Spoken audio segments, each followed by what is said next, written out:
We continue our work at Ukraine Crisis Media Center, and I'll give the floor to Mr. Alexander Hook, Principal Deputy Chief Monitor of the OSCE Special Monitoring Mission to Ukraine, with weekly updates from the OSCE Special Monitoring Mission. Mr. Hook, the floor is yours. Dear friends, today I'm speaking to you from Avdiivka. Last week we saw an increase in the level of violence along the contact line. The number of ceasefire violations recorded by the OSCE Special Monitoring Mission rose by some 55% in comparison with the previous week. Of particular concern was the increased use of Minsk-proscribed weapons. The OSCE SMM registered at least 547 occasions in which multiple launch rocket systems, other artillery, and mortars were used. This compares to 137 instances the previous week. Dry-hard statistics, of course, only tell part of the story. For the past 5 days, I have been in Donbas. I have seen a reality few people outside of Donbas want to know about. It's a reality that few people won't accept. This week, we saw many people, many of them old, sheltering from the scorching sun. But there is no way to shelter from the continuing shelling.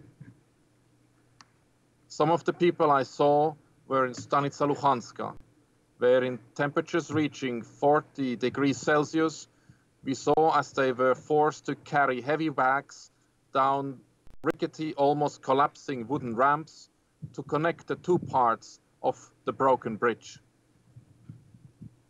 I use the word forced because these people saw, along with thousands of others every week, that have no choice. Stanica Luhanska Bridge, or at least what is left of it, is the only place in the entire Luhansk region where people can cross from government-controlled to non-government-controlled areas. The sides have agreed to disengage in the Stanica Luhanska area, which would allow for sufficient calm for the bridge to be repaired, but they have not done so. Repairing this bridge, which should connect people rather divide them, is possible. International money and will are available. Only the sites stand in the way. In the meantime, obvious alternatives exist. Shastia Bridge, which has not been destroyed, is an obvious crossing point for both vehicles and pedestrians. But the Ukrainian armed forces refuse to remove anti-tank mines that they have placed across the bridge.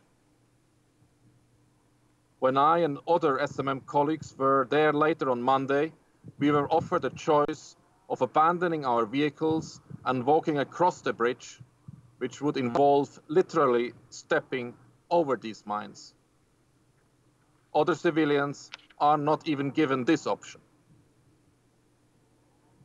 Further west along the contact line, in Solote Pervomaisk, there are no physical barriers, such as broken bridge across the river or mines, as is the case in Shastia. The SMM is allowed to cross, proving there are no technical or physical reasons not to open the route. And yet all other civilians cannot cross here. The so-called LPR simply refuses to open the crossing point. At other entry-exit checkpoints, people face bureaucratic hurdles that cause delays and frustrations. Sometimes the paperwork is insurmountable. Sometimes it's Kafkaesque. Our monitors, for example, met a woman at the Novotroitske entry-exit checkpoint on Wednesday. Along with her 3 children, she was forced to stay overnight in what is a highly dangerous place as such places are often the focus of attack. In the nearby Olenivka entry-exit checkpoint, 4 people, also forced to stay overnight, were killed when shells impacted there in April 2016. She had tried earlier to cross into so-called DPR-controlled areas, but was refused. She had written permission from her husband to travel with the children, but the documents were issued by the so-called DPR. I understand Ukrainian authorities do not accept or recognize these documents. But some solutions need to be found, some mechanism needs to be put in place. Otherwise, ordinary people, the people who both sides are ostensibly fighting for, bear the brunt. On Tuesday, my colleagues and I saw a similar situation in Bet-Nalmove, formerly Krasny Partizan. There, local residents outlined the economic hardship they face. With industry closed, people are finding it difficult to provide for themselves and their children, let alone for their aging parents. And yet their parents, just at the moment when support from family is difficult, if not impossible, are being forced to jump through bureaucratic hurdles only the young and healthy can endure. They have worked all their lives. They are forced to endure long queues and delays. They must produce and procure certificates, often from companies that do no longer operate or from archives no longer under the control of the government. Often the very old and those suffering from health problems just cannot through such a process. They go without their pensions and other entitlements, unrewarded for a lifetime's work, ending their days in poverty. The following day, we met a man in Kruta Balka. He is one of a few still living there. Typical of the resilience and fortitude I have found to exist among people living along the contact line, he wasn't complaining. He mentioned in passing, though, that he hadn't seen his aging mother in more than a year. She lives in nearby Avdiivka, where we are now, on the other side of the contact line. With bureaucracy, minefield and lines of armed men and trenches separating them, the distance between mother and son is far greater than the 5 kilometers between the towns. If I look to my left here, I can see the house of this man. I have yet to meet a civilian on either side of the contact line who has even showed mild animosity towards civilians on the other side. There is no conflict between people, only between certain people. Certain people determined to separate people, determined to make them suffer. Our monitors see this every day, the side's deliberate positioning of weapons in residential areas. They do so in the full knowledge that these residential areas will be subjected to retaliatory fire. They do it knowing all too well that civilians will pay the price. Last week, the OSCE SMM confirmed 6 civilian casualties, 3 fatalities, and 3 injuries. Dear friends, if this week in Donbass has demonstrated one thing, it is that we see a conflict between truth and lies, between reality and fiction. Everywhere we have been, ordinary people have told us about their reality. We have seen it and reported on it. And yet, the reality is too often clouded by lies and wishful thinking, by people deliberately distorting it, trying to hide it, deliberately presenting fiction as reality. On Wednesday this week, I personally saw how this happens. My colleagues and I were in Vasilivka at the water pumping station, where we launched an unmanned aerial vehicle to assess the security situation in the immediate vicinity. Immediately, it came under small arms fire as armed men hidden within 500 meters tried to destroy it. These men are trying to do more than to destroy the property of the OSCE SMM. They are deliberately trying to prevent the OSCE SMM from monitoring, from establishing facts, from presenting reality. Later that day, we were at the Donetsk water filtration plant in Yasinovata. There, we discovered that the OSCE SMM thermal camera used to monitor ceasefire violations, in particular at night, had been destroyed. We discovered in all 16 bullet impacts to the camera and associated equipment. Yesterday, in Pikuzi, we had a repeat of what happened in Vasilivka.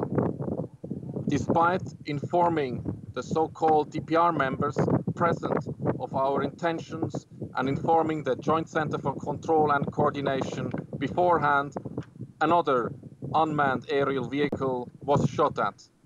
The Joint Center for Control and Coordination was present but did not intervene. This was not a misunderstanding. Instead of receiving an apology, so-called DPR members subsequently held our patrol, insisting on confiscating the UAV video footage.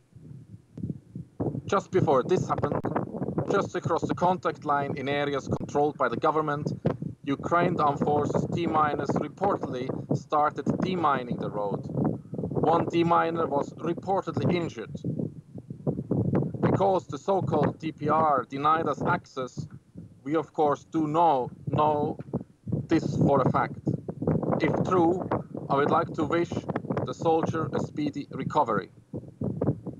It is important to point out that the demining was not taking place for the OSCE SMM.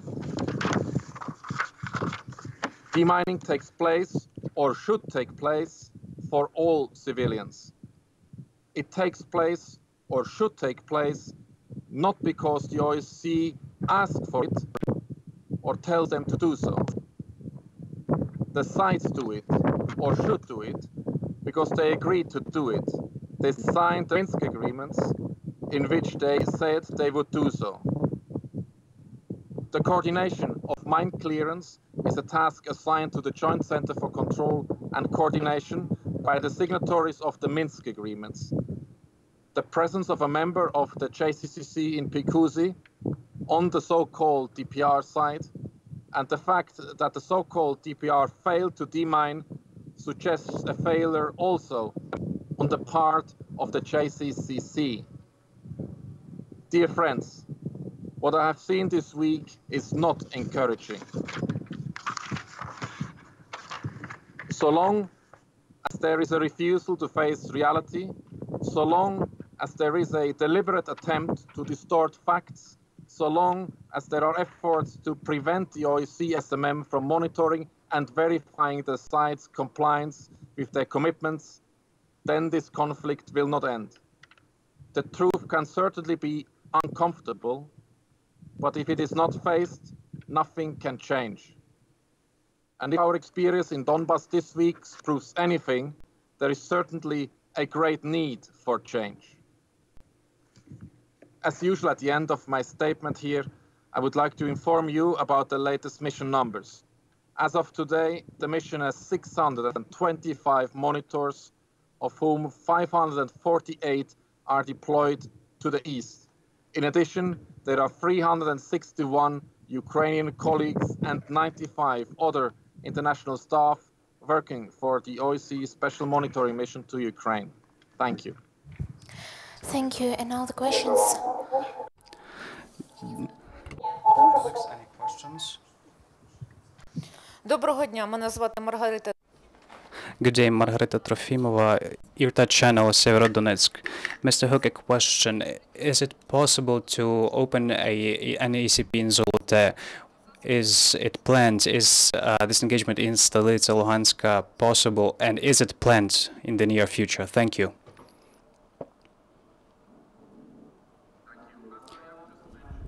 There is no technical obstacle to open the Solote crossing. There is no problem to demine at Shastie, and it is indeed possible to disengage in Stanica Luhanska. All what is required is that the sides come to agreement and implement the agreement they have reached, in fact, years, if not months ago. One more question.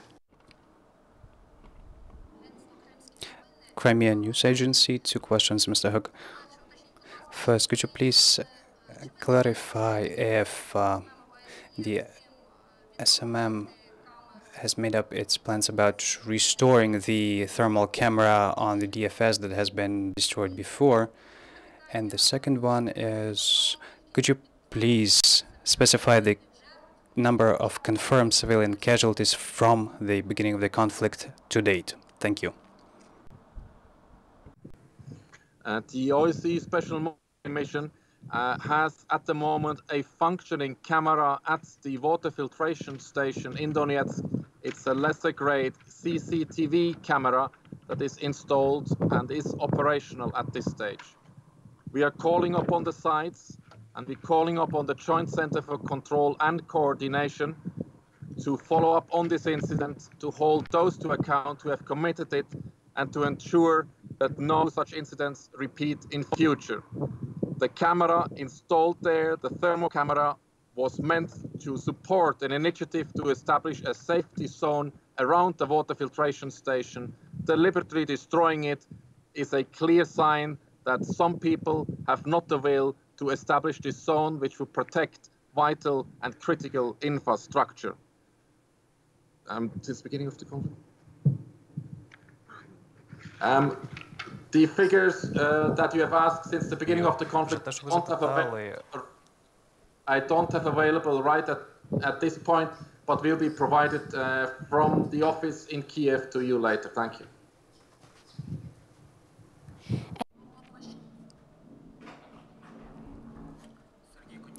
Sergei Kotnyakov, Man-Inform News Agency. Mr. Hook, Ukraine is preparing an address to the International Olympic Committee for violation of international treatments in terms of discrimination by national, race, or and other indications. Could you specify or inform us of how effective this address, this missive can be? Have there been many destroyed sporting facilities? I didn't understand the beginning of it. The sound is bad on this end. Please repeat.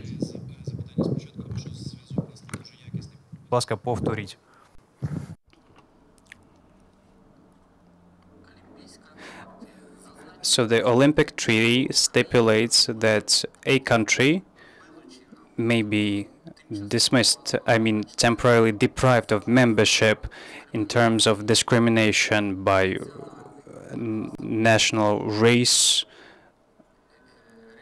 religious, and other parameters. How all forms of the shown discrimination, in the conflict in the east of Ukraine from the terrorist groups and Russian military units. Thank you for understanding. And have many sporting facilities have been damaged or destroyed in the zone of conflict?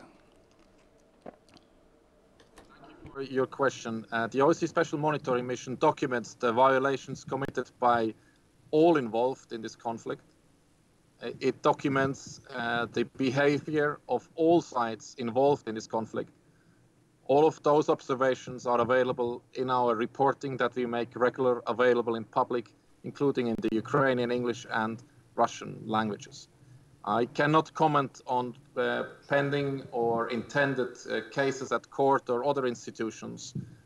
However, the OSCE Special Monitoring makes its reports available to everyone as they are public, and those who read our reports may draw conclusions from what we have been reporting. As to your second question on sport utilities and its effectiveness by the conflict, we have seen all along the contact line on both sides that schools and sport facilities indeed had been destroyed, not least because they're used as positions by the armed forces or the armed formations, which makes them a target from the other side, which will involve, of course, that these locations and these specific buildings are being targeted and will be affected if not destroyed. Thank you. And the last question for today. A question about whether is there any new available information about the explosion of SMM vehicle in Prishep, specifically on the other side in Luhansk? I mean the militants in Luhansk. Is there any new information from them on the incident? And the OSCE Special Monitoring Mission is not conducting these inquiries. These are led independently, and once results are being made available to us, we will be knowing more. At this stage, I can't comment further on these developments.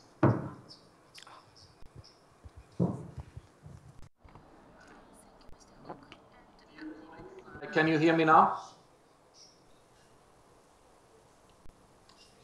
Yes, we can hear you. Am I audible on your side? Yes. Yes, that is true. A firefight is breaking out, and we can see impacts of artillery within the vicinity of the prom zone. I have to end now this conference here. Thank you for your attention, and I wish you a good rest of the day. Thank you. Thank you. Take care.